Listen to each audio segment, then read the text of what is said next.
Well, let's go ahead and move on in the course from streams and take a look at stats.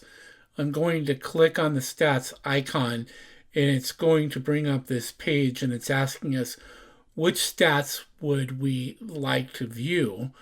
So I'm just going to pick Free Course Daily and I'm going to look at the last 30 days. I haven't really added a lot yet, so it's not going to show us tremendous amount of stats, but it is going to give us an idea of how this will work for you.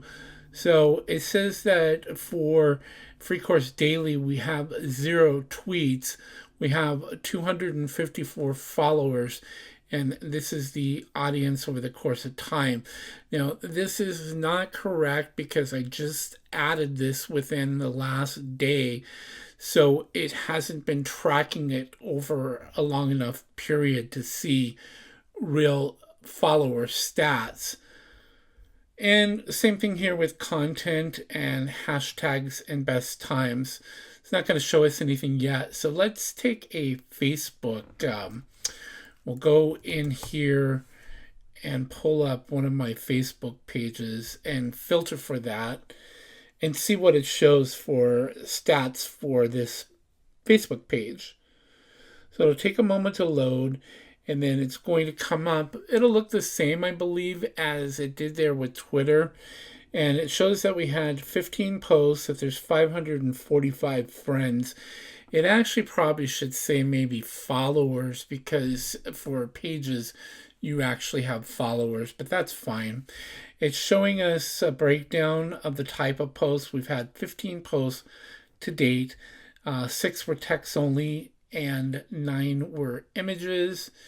And you can see here that the followers dropped off a little bit there, so lost a few followers, and that could have been like just because shared some stuff and maybe I started sharing a little bit more than I normally do and some dropped off, and I'll add some more here over the course of the days.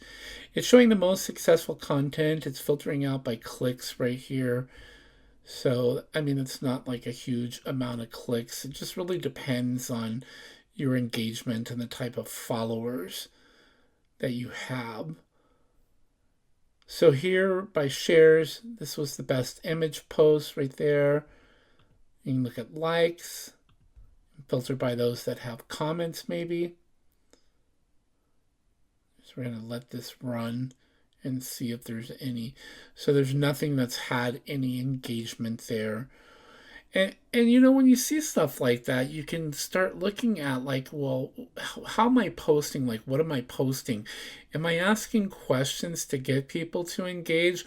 Or am I just posting something asking people to read something? And if I'm sharing something that I'm asking them to read, I better make sure that I read it myself and look for something in there that I might be able to highlight or ask a question about to get them to engage and give a comment. You can look at the content here and it tells you the top 5 posts.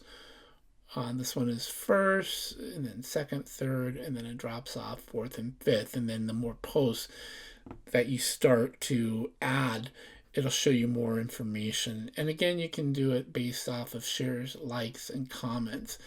Hashtags, these are the 5 top hashtags that I've been using here. So social media marketing, social media, entrepreneur, Facebook marketing, and then Facebook Queen because I posted something talking about Mari Smith, who is known as the Facebook Queen and also an expert when it comes to Facebook marketing.